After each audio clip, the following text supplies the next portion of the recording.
Hey everyone, welcome back to the shop. Gorilla Guitar Repair here. Let's see what we have on the bench today. Wait a minute. Let's stop here first. This right here is going to be our actual project for today. That was yesterday's project. We're doing the exact same thing to both guitars, right? Right.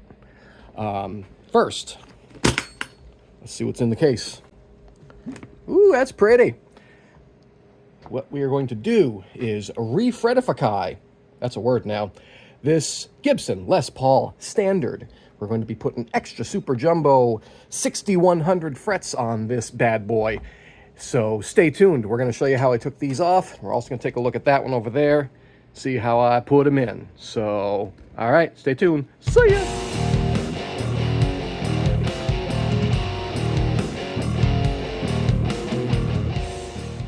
All right, let's take a look at this one first while we're finishing up my coffee. Today we got the Pete's French Roast. Very good coffee. And I like my coffee in a cup. That's it. So anyway, this is a really cool Gibson Les Paul Junior model. If you can't get it done with a P90, a single P90, you can't get it done. Color's a little, oh, hey, that's probably why color's a little weird. We haven't turned on vintage lumens generator yet. Ready? Oh, missed it. Nailed it. You guys do the same. Red subscribe button. All right. So that's better. So yeah, this is what we did to this one. This is the finished product here. Look at those giant frets. Here, let's zoom in a little bit. A little more. There we go. This came out nice and big and shiny. I kind of dig it. I mean, I can make do on whatever guitar or whatever fret size, but it's kind of cool with a junior with giant like bass frets on it. So yeah. Oh, and bonus info is this is the original nut, and it was cut so high from the factory that I didn't even need to change it. I just cut it lower, and it still worked for the taller frets. Yeah, that's how great Gibson nuts are. You, sir, had a bad nut, but now it's good. Anyway, let's move this. I need a place to stick this. That's what she said. All right, swing out. I need a stand or something. All our space. We have limited space right now. I had this table cleaned off for like 5 whole minutes. Oh, I can stick it in there. It'll fit in there. Giggity. Here, let's grab this. This is the same customer is having both of his brandy dandy new guitars, or fairly brandy new. They've been played a little bit. Ooh, look at that. He also requested that we darken up that board. And yeah, that's what we're going to do. For all you nib weenies, these nibs, you, sir, are going away. I'm definitely not going to re-nib a brand new guitar. It'll never come out as good as it looks right now. So we're going to go nibless. All right, let's put you guys down here. Actually, let's put you guys down. Just like this. Switch holders in a second. Let's take a look here.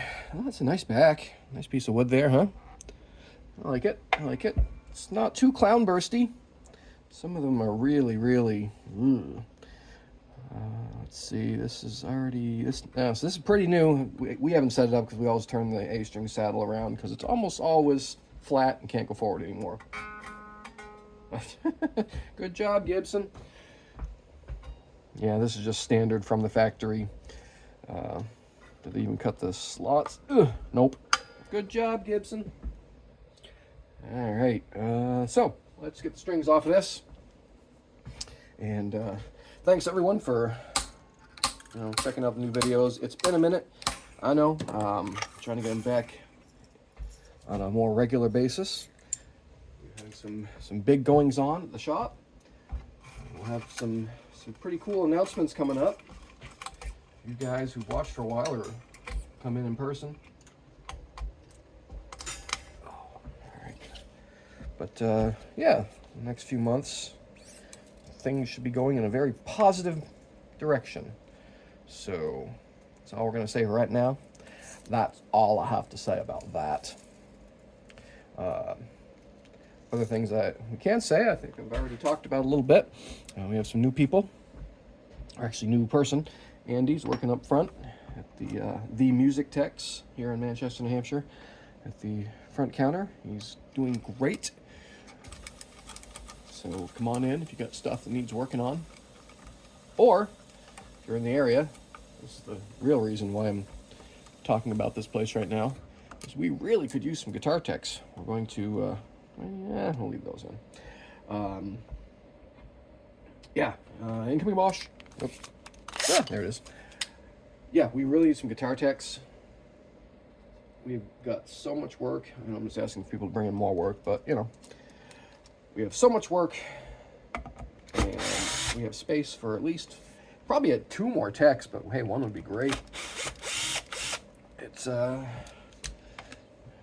on in. It's decent enough money for those that are. If you got the skill, we'll hire you. Seriously. We're moving stuff around, so we're gonna make room for a couple more benches right behind that storage rack there. This is a little, see that blue shelf there? That's where our customer holding goods is for people to pick up. We're moving this out there, basically building a room out there. And then we're gonna have room for 2 or 3 more benches over there. So seriously, anybody needs or wants to come on in and work with the funniest guitar tech on the internet. Oh wait, I think I'm the worst guitar tech on YouTube, right? I forgot about that. That's right. Somebody had had a hissy fit about something silly that I said, and then I was the worst guitar tech on YouTube. Trying to live up to that. All right, need to finish taking apart this here Les Paul. All right, let's see how. All right, that's expected to be a little backbowed with the string tension off. Let's make sure our truss rod works. All right. Yeah, neck looks pretty good, actually. So, I should have powered up my soldering iron earlier. But actually, still got more stuff to take apart. So, yeah, I'm gonna drop. This pickup is all nice and shiny, so I'm gonna drop it down in the body.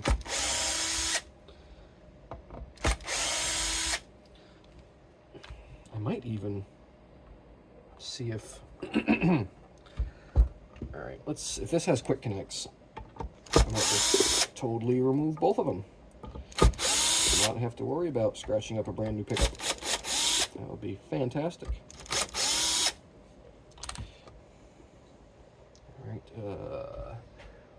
Normally I would just flip the guitar over, but the pickup is dangling. Oh no, this is actually soldered vintage style. All right, that's cool. Well, now we know. So I'm not going to desolder it. We don't need to do that. But what I will do, now that that is out of there, is we will take the pickup out with the ring, and this will be a whole lot faster. Do this.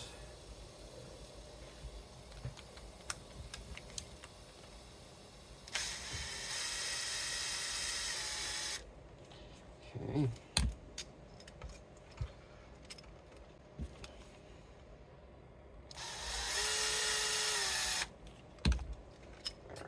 There we go. Put that in there. And now do a little, I don't tape off much, but you know, there's no reason to be careless. Right. Do that.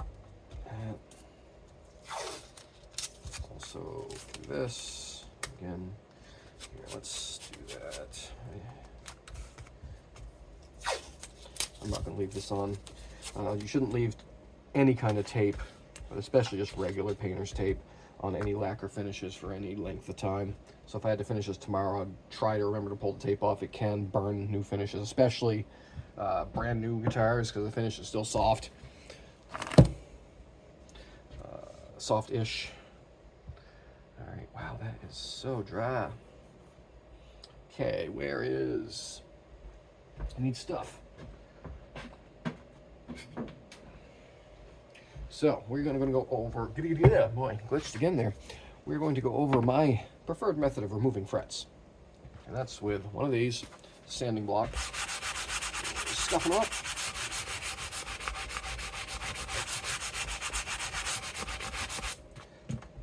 Now we're going to do this.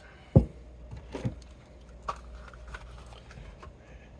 with this here, zoom in more. There we go. Oop. About that. There, that's better.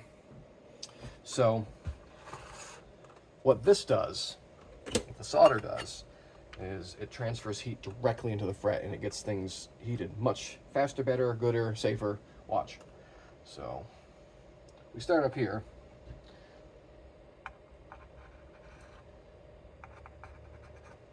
And what I'm doing is just putting some, I'm just prepping it basically.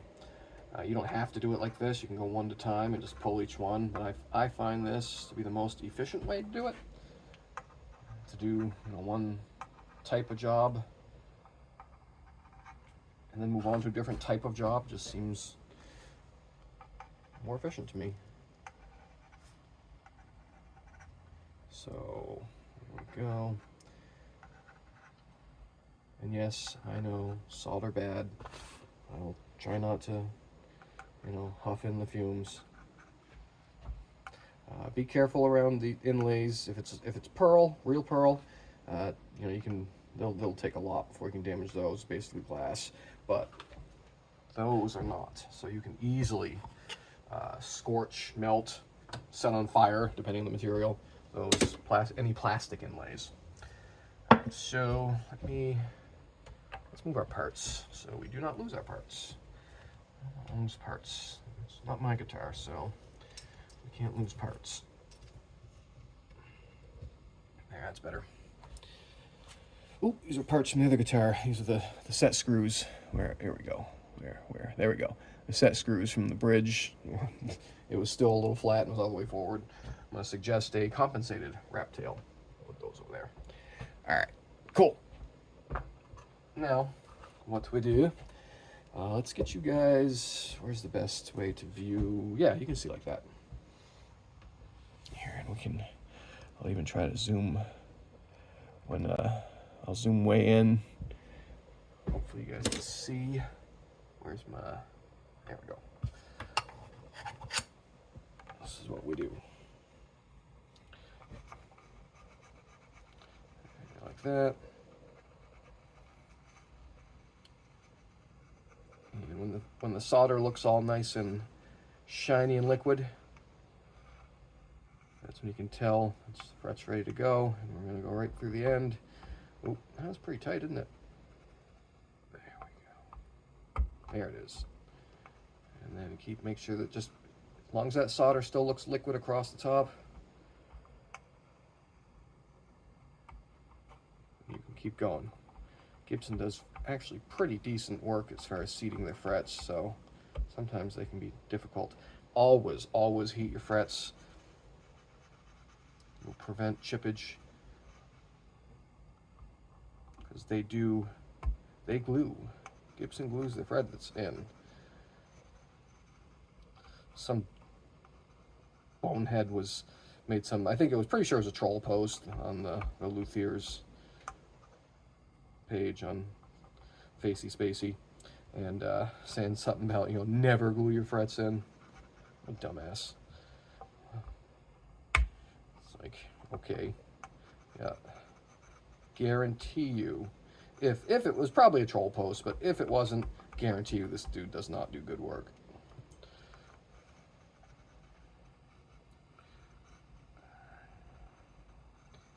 But here, so that's basically what we do. Heat them up. So I'm going to time lapse the rest of this, I think, and we'll move on to the next step, which is going to be the sanding. Oh, you see that? Shot a little. I'll see if I can catch that. If the camera got it, a little geyser of glue shot out the end. That Junior, since it didn't have binding. Every time I get to the end, it would shoot geysers right out. See if that one does it. No, you don't want to be careful with binding because you can make a scorch mark and melt it. And we don't want to do that. There we go. You can, I have before, salvage the nibs. If you're real careful, you can cut the frets and just sand them to fit as you're going. I've done it before. It took, I don't even know, probably added another 2 hours onto the process, which we can't do that. I mean, I guess if somebody like had to have it done, sure, I guess, but we tell most people, look, if you want it refretted in a timely and cost-effective manner, just don't worry about the nibs. If the nibs determine how good a player you are, I got some bad news for you.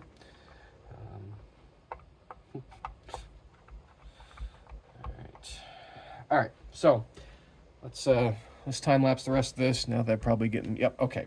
All right, ready, set, time lapse.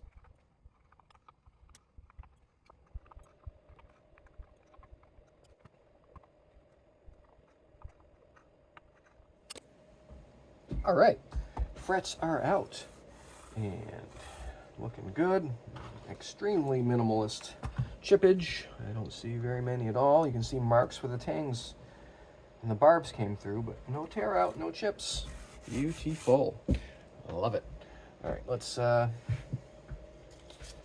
see what we get some 220 on this block. Fun fact, Gibsons are almost never 12 inch. Here, let's see if this one matches a 12. We tried a 12 on that Junior, and it did not respond well to it.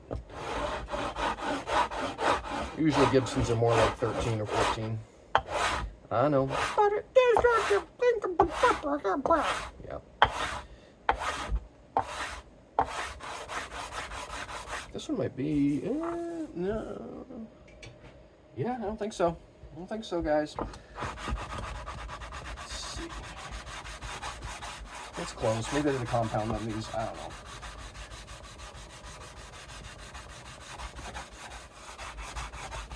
This board seems very level to me. So we're not doing a heck of a lot of actual leveling. We're just knocking down the bumps and bruises. All right, we need more sandpaper though. Ready, set, pause. All right, brand new sandpaper. And at the end, I'll do a sound check on this, obviously, but I'll also do a sound check on that Junior. I already played it a bit. It sounds great. Again, I've always been a two humbucker guy or just a regular hum, but you know, something about just a single P90 guitar. A little bit of unevenness there. Look at that. See? Let's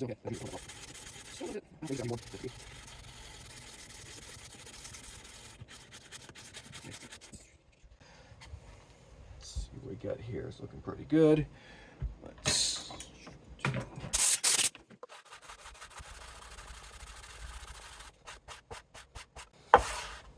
You can smell the plastic with dust in the air.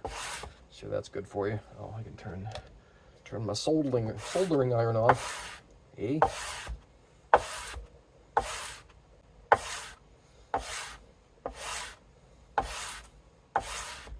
Looking pretty good. Definitely was a bit of unevenness. Oh, all right. Air compressor's gonna kick off now. Great. Looks pretty good though. There's just some. It might have been when they scraped the board, they probably made little wavy marks. That's probably what it's from.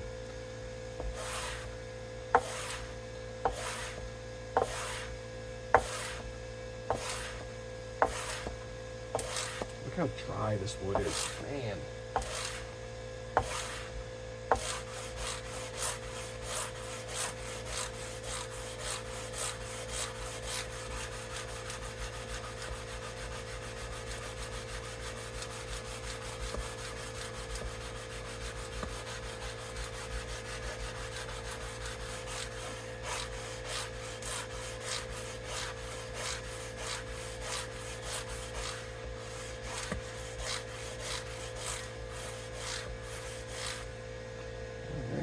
still a little bit right here.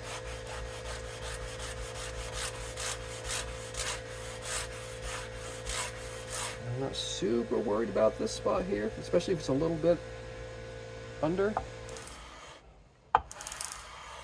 That's the way it's going, so I'm not gonna. That's fine. That's not gonna bother anything. If you're gonna have a fall away in a fingerboard, that's where you want it. The rest of the board looks pretty good. That's fine. We can live with that. Still a little at the edge. Let's just lightly take down those edge pieces. There we go. That's what I want. Tech tip, these things make great sanding blocks. Just flatten one side. The real heavy duty, real metal ones, nice heavy sanding blocks.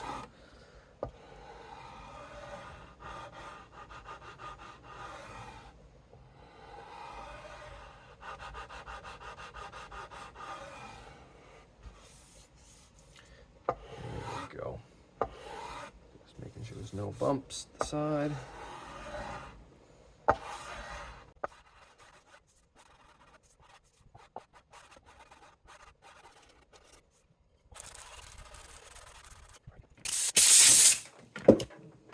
I'm going to hit this with some 400 and some 600 to polish out the wood before the frets go on.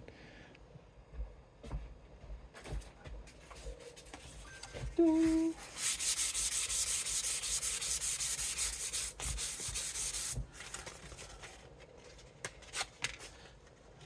This really isn't gonna, I'm not gonna be pressing really hard with this.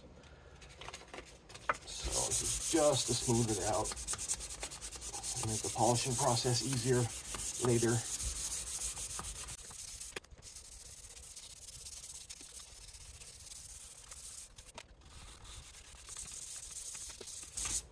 Again, we are professional sanders.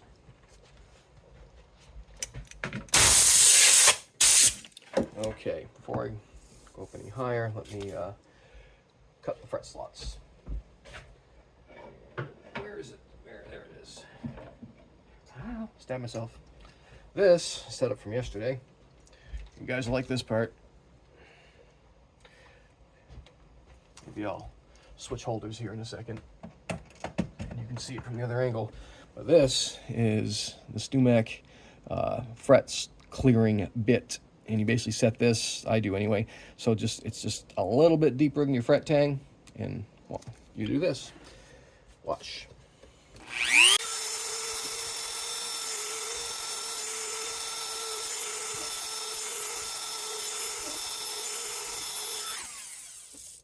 All right. So what we're doing here is we are clearing out any old glue, and you could hear it like. Do you hear it slow down in here? Because there's some glue in those ends, and that was clearing it out. It also slightly chamfers the edges, so your fret is it's less apt to chip as it goes in, and it's easier to put in. So, yeah, we'll keep going. We'll do that. Maybe I'll set you guys a different holder, and we'll do a couple of shots from the other direction. How about that? Ready, set, pause.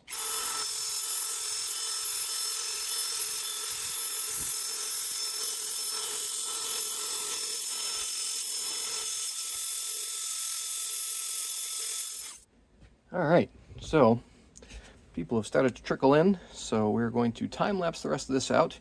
We're going to be using, like I said, some 6100 series frets, which I think are 110 wide by 45 or 7 high, something like that. Big and tall. So we're using those. We're going to, next step, I'm going to hit this with some 600 grit, there's a couple, the Dremel makes some little feel, hear it. Nothing too bad, but I just want to smooth it out. We're going to cut the frets. We're going to use our undercutters to cut the ends so they fit in and overlap the binding. And then we're going to polish, level crown, polish it up, string it up, set it up, send it out. I appreciate people watching. Again, we'll do a sound check at the end for both guitars. And yeah, on to time lapse. See ya! All right, before we go into full time-lapse mode, let's see some other stuff here that I'm using. This is a bag of lead shot and a fret press call that I use as a pounding implement. It says 9.5, but it is not 9.5. It's been pounded out to at least a 12 or 14. So you just find whichever one works and go with that. And we need our cutters. And here's our giant roll of, here, swing out a little bit. There we go. Giant roll of extra jumbo fret wire. And we're going to chop off 22 pieces of it. The cool part is that this stuff's pretty much radius to what we need. So, bonus. All right, so I'll chop off, we need like that much per. Yeah, that's good. All right, so do like this. All right, let's skip till after you guys know what this is going to look like. So here, pause. All right, so whoops, forgot to grab one essential tool. Maybe two essential tools. We need one of these things. Whichever one of these fret nibblers works best. I like this one. This one cuts cleaner.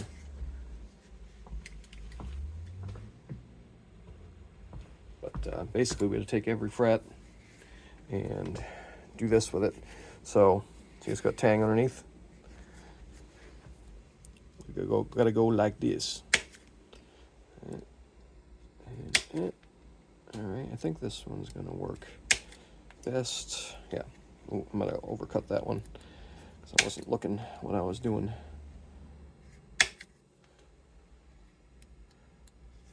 There we go. And then, so basically, you just then make it look like that. Whoops. Here. See? Ooh, come on. There it is. Kinda, sorta. There. See, cut the end under. And it goes line up. Oh yeah, I cut that one way too short. That'll end up being up there. But you guys see how it works.